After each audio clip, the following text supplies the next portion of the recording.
basically an entrepreneur. I dealt in many things and everything I could. If I could find a way to make that turn into money, I was on it. Because I had my own crew to try to survive. To support for them. They made money. They was happy. I was happy because I know this man is going to make sure that our operation runs. Especially when I get ready to leave, I leave the whole operation still and running, but I turn it over to one of them that I know that will do a good, decent job in running it. But from MTU, wasn't too much to really do other than go on the yard every now and then, but I wasn't the yard type. Because even on the yard, there's hatred in there. You got your blacks against the whites. You got your whites against the black and any other color. When we was gonna fight, was it Muskegon or was that MTU? No, I got to back up a little bit. That was on the Muskegon yard. That's how I got transferred out of there. We was going back to that Alpha unit or whatever it was. There were a bunch of white boys back there. And they gonna tell us that we not allowed to come back there. No one of color.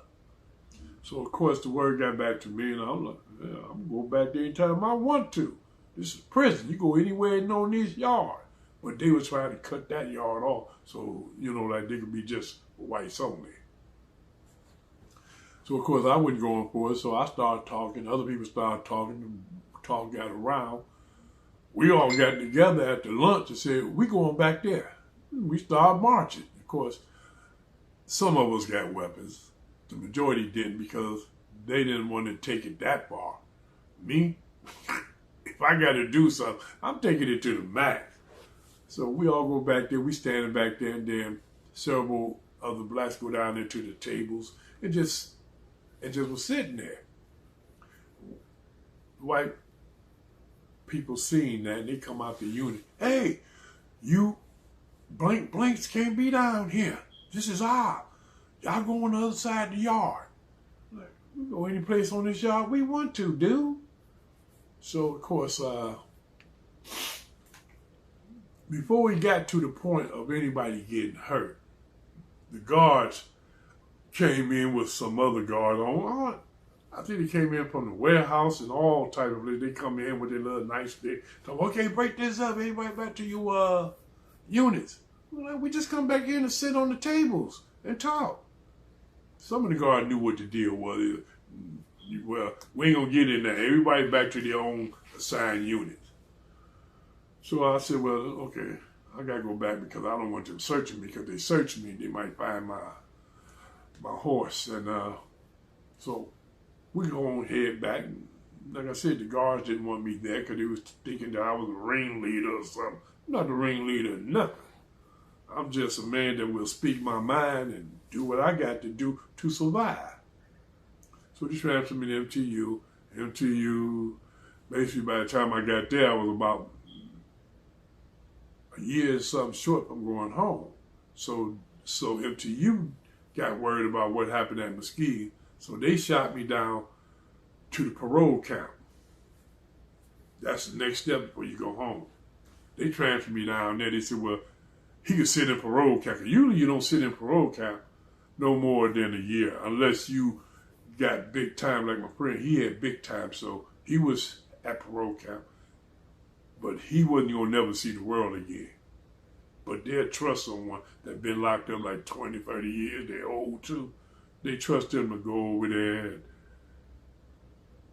help showing people the routes of how you do this, how you do that, because they done kissed enough butt after all them years. But get to parole camp. Now, parole camp is a whole different other world because there's no fence, there's no wall, there's no nothing. You can walk wherever you want to, but if you walk off, you might wind up doing a little bit more time. So basically, we just sat in our barracks and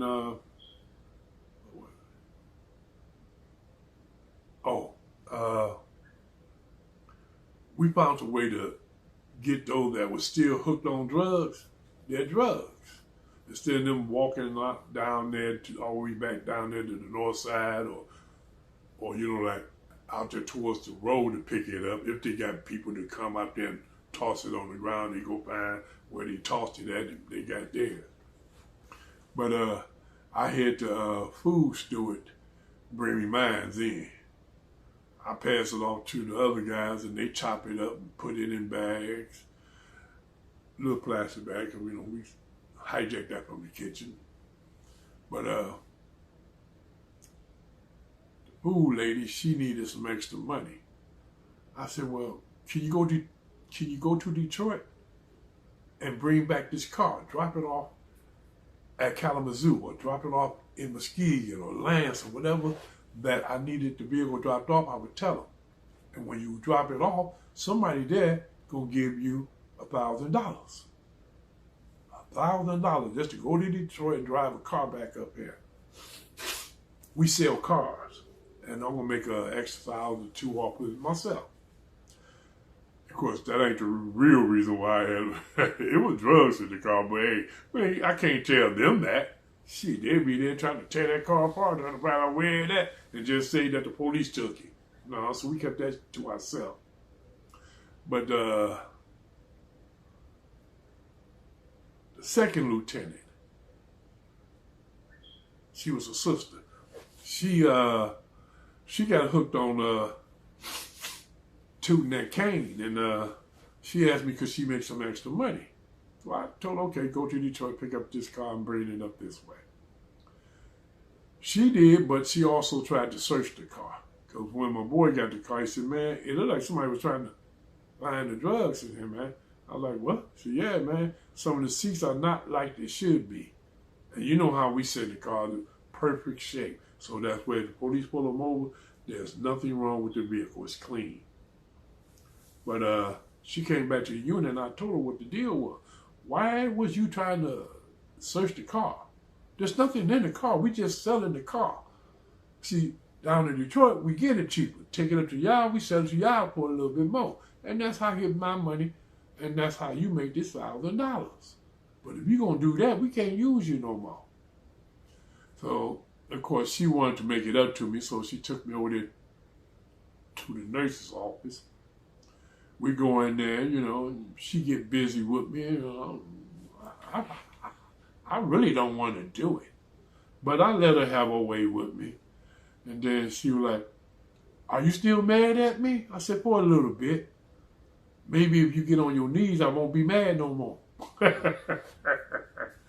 Of course she did. And I came back cool smooth with her, but I wouldn't let her drive no more cars. She said, well, why can't I drive another car? I said, no, man, we can't have you messing up the car. That would take away from us selling it as new. You done pulled the seats out, or you done did this and that. You done unscrewed some panels. What the hell you looking for? We just selling cars. But I wind up, like I said, I wound up sitting there 6 months too, until they sent me to the halfway house. But once I got there at the halfway house didn't even want me there at first. They said, well, you here. Of course, that's when they sent me to the YMCA. That's where the people that's there from prison, halfway house, we got our own places upstairs above it. And apartments. Nice apartment, too. I'm like, damn, this all right. Especially if you hook it up with your own, stuff. And they let me do that. So I called in the people, hey, man, bring this over, bring that over, and do this. I had it hooked up. Sound system out of the world. And I had on the front side of clock, which you can see out there on the street. And you can see into the park. I'm like, okay, this be a nice place to do a little hookup over there in park, even though they got who were they? Puerto Ricans, the Colombian, no, not the Colombian. It was Puerto Rican, Mexicans, and another Spanish-speaking group that was over there in the park. That was they called Clark Park. Anybody that is in Detroit, you know about Clark Park. They sold things over there, drugs, whatever. Even girls. The girl would go over there and sell herself. But I decided that I'm gonna try a little of my packages in there. See can we cut off a little corner somewhere, just for me, since I got to be on that side, and I don't really like the west side. It wasn't deep west, but it's west. So we do that, and the word get back that several people know that I'm there. My enemies, they know I'm there. So I'm like, whoa, how did they find out that? And, you know, talking goes on. So, of course, we wind up, we were selling some packs. I got in good with this one, I keep saying Colombian, but I think he was Dominican? Yeah, that's what they was. Well, he was excuse me, I stutter sometimes. A Dominican. I got with him, and I was, you know, selling my packs to him cheaper than what he could buy from anybody else. So he started, you know, buying packs from me. But he told me, he said, man, I think somebody trying to hit you, man. That's what you mean. He said, we got a car always parking over there, and we noticed that they don't belong to this neighborhood. I said, what you mean? He said, man, I walked past there a couple of times, and I seen them sitting in the car, and they look like they scrapped. So I peeps out my window and peep down there, and I see the car. I said, well, it's almost time for me to leave out, because I could leave out at a certain time to go look for jobs. But I had to be back by a certain time, too. So I look out. So I go out there. And I like to wear my hat, you know. I had a sweet hat. I forgot the name of it, but it was a Gucci hat. And I used to go out. People used to always see it. Hey, man, that's a sweet hat. I said, yeah, thank you. Hey, man, can I wear it one day? Man, why you want to wear somebody else? You know, I don't know if you got wingworm, caddis, or whatever in your head. You want to put my hat on your head? No. Well, I ain't got nothing. Well, that's what you say. But I'd rather be safe than to be sorry and let you wear it and I put it back on my head. No. I don't wear clothes, people clothes, and you ain't gonna wear mine. So I go out and I step onto the sidewalk. And I'm peeping out the side of my eyes, watching them, and then when I took two more steps towards the curb, they come driving down the street. So I step back into the building. And I go to the window, I peep out the window. They done bagged their car back up to where they were. I was like, oh, these some dummies. So I called the guy, hey man, come here, man. I said, hey man, you can have it. I don't even want it, you can have it. He gave it to me, he said, oh man, this is sweet. I said, yeah, my brother. Well, I gotta go. Thank you, my brother. I said, anything for you. He went outside. He started walking down the street towards the freeway. I was like, okay. And sure enough, the car moves again going down the street. I'm watching. Then all of a sudden, the window was already down on the car. I could see that. And I seen who was in the car.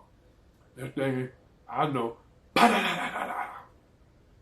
Boy hit the ground. Like, oh man, they done wasted here. So the car takes off, hit the freeway, and shoot, they gone. You know, back to the west side. I'm like, well, this is the west, but they call it the northwest, whatever, where I was at. But they took off. The guards from the YMC, people from the street, everybody running around there looking. I walked down there, I look. The boy's not even dead. But he got a couple bullet holes in him. I'm like, damn, man. You all right? I don't know what's going on. Why would somebody shoot me? Do you owe somebody some money or something? No, I threw a couple words before the ambulance got there, because the ambulance wasn't but 2 blocks over. They got there, blowed him up. He was gone. People at the YMC, well, the halfway house said that, I don't know what y'all, I don't know what y'all getting into out here, but you better make sure that y'all don't bring it back here. Of course, 2 days later, the guard come to me and said, man, did this, Mr. Kraft. The word is out that they was looking for you. I'm like, who is that? Well, I can't say that. I said, well, then why you even come to me? I'm just letting you know. Somebody's trying to kill you. I said, many people would be trying to kill people, don't they? Some people just ignorant like that. He said, no, we found out more about you. You was into drugs and all type of other stuff too. I said, can you prove it? He said, well, you was in prison for it. I was like, oh yeah, I was, wasn't I? But see, I was a drug user. He said, no, you got caught for intent to deliver. That's what your crime was. Oh, okay, well, whatever. He said, listen, they're going to come to you and talk to you later, the staff, so for other people that's higher up. I said, okay, so I'm sitting in my room, I'm watching TV, I'm laid back in my chair. Next thing I know, the door open. I'm like, oh, you people don't knock, y'all just walk into people places? They said, listen, we need you to pack up your stuff. We're going to move you. We're going to move you? Yeah, we're going to move you to the east side, halfway house. Whatever. So they packed, I packed my stuff up, get in the car, they take me over there. And when they seen the car pulling up, several guards came out and said, oh, no, They said, no, he can't come here. Like, who they talk? What you mean? We already talked. We was to bring him here so he could stay on this side since he is from the east side. They looked back and looked in there at me.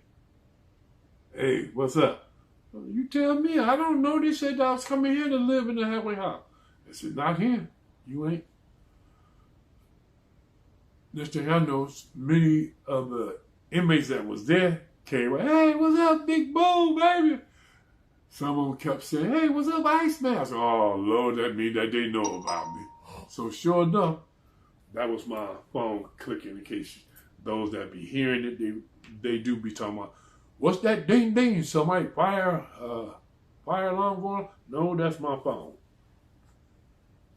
But anyway, they knew who I was, and of course inmates talking, so they wouldn't let me in there. That's right off of Jefferson, that halfway house. So they take me back to Clark, YMCA. I'm sitting there, and they said, well, what we gonna do with him? Well, he won't tell us nothing about what went on, what happened, but we believe that the people was trying to kill him, and they wound up shooting up. I said, hey, that ain't got nothing to do with me. He said, well, we talked to the guy. The guy said he had your hat on.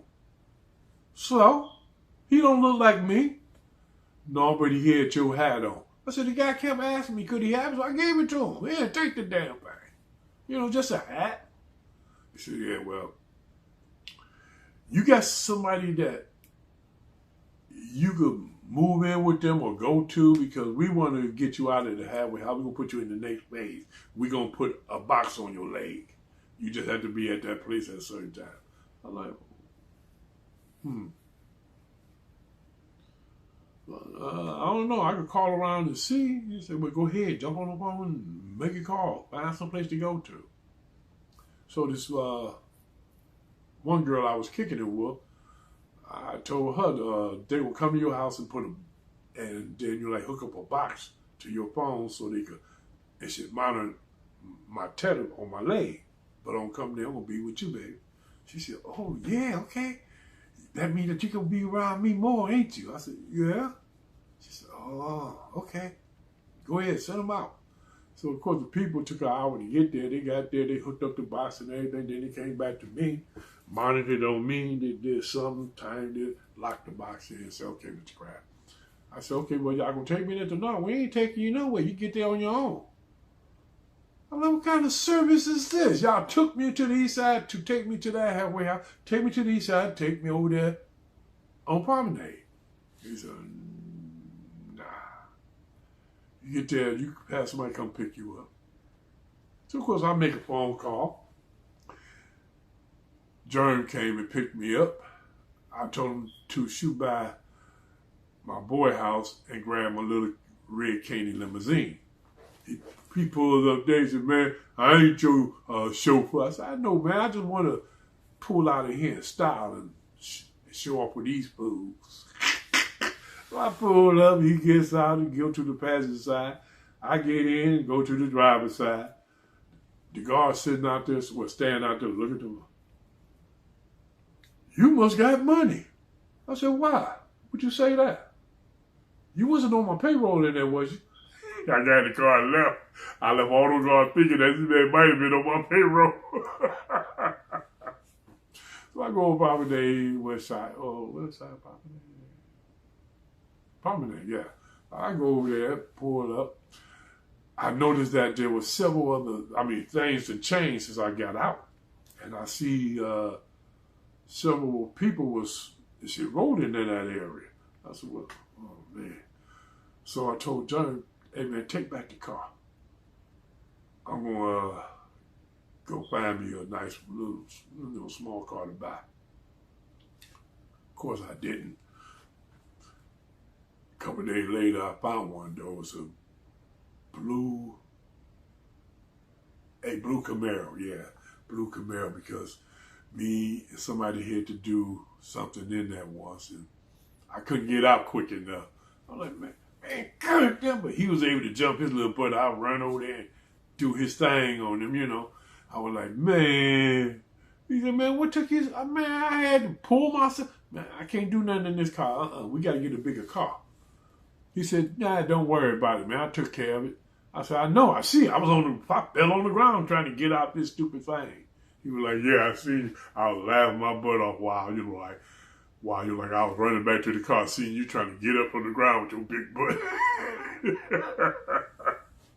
But we go back to his place, and he lived in downtown damn near. And I was like, damn, man, nice apartment.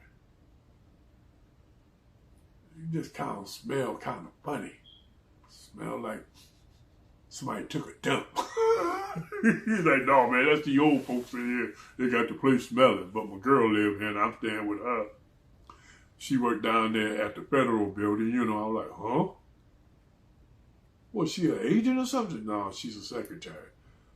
That's how we get a whole lot of information. I said, oh, okay. That's great. That's great. Because if we need her to find somebody, she can find them. I said, yeah, okay, that's great. So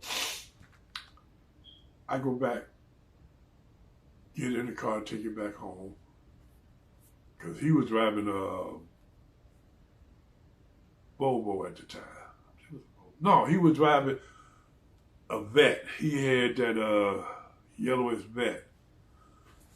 So I go back home and I'm sitting there, and then all of a sudden the phone rang. I got my, I got my own phone. It was a big gumpy looking phone. It looked like a big square, pull the antenna up and all that. That's back in the days, but several people called me up and said, hey man, can we talk to you and this and that? We just want to talk to you. I said, why y'all keep getting this we? I don't like to talk to we. Watch your words when you use them with me. You would like to talk to me, that's cool. Don't bring nobody, don't have any things, weapons on you. But man, I always carry my weapon. Not around me, you won't. So I meet the guy. We talked. He said that they want to see you about doing the white boy. I'm like, I just got out, right? He said, yeah. But see, he don't know you. You fresh out, man. You was gone for almost like 3 years. Well, we'll see. He said, man, you straight on the street. Don't too many people know you. Those that do know you ain't gonna never speak on you. Bush Jones know you. 2020 boys know you. Many people know you. I said, well, okay, but now I just want to find something to do. I got a lot of tense up anger in me. And that's when he told me, hey, man, they got a fight thing going on, tough man contest. I said, what the hell is that? He explained it, well, you can get in the ring and you can fight. Well, that sounds good. I go down there, fill out the application. They said I qualify. I said, yeah, because why? Because I'm breathing. And then they also found out that I was a prisoner. So they said that they got one of the guards that gonna be fighting too. I'm like, what? For real? A guard gonna be fighting in a tough man contest? Can I fight him?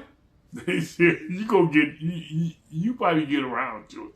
But what we need you to do is weigh in, so forth, this and that. Go through these little tests. I said, as long as it don't involve no needles. Involve a needle, you ain't getting nothing here. That's the only thing I'm afraid of in this world is a needle. Somebody trying to stick me with a needle. You stick me with a needle, you better call in the army. Because that's what it's going to take for y'all to get it in me. Hell, when I was in the army, it took them, an army, to hold me down because I didn't know we had to get shots. I'm thinking we joining to go fight. Yeah, I get to go fight and do my thing, And I ain't got to worry about being charged or anything. I'm standing up there and they talking about, okay, roll your shirt. They got this big old thing they talking about. What the hell is that? Talking about, your vaccination shots. Shots? Man, what you mean shots? Yeah, we're going to draw your blood, then you'll pick you, give you all these shots here in your butt. I said, oh no, I'm sorry. I don't wish for none of that. Just give me my gun and tell me who I got to kill. What? Wait a minute.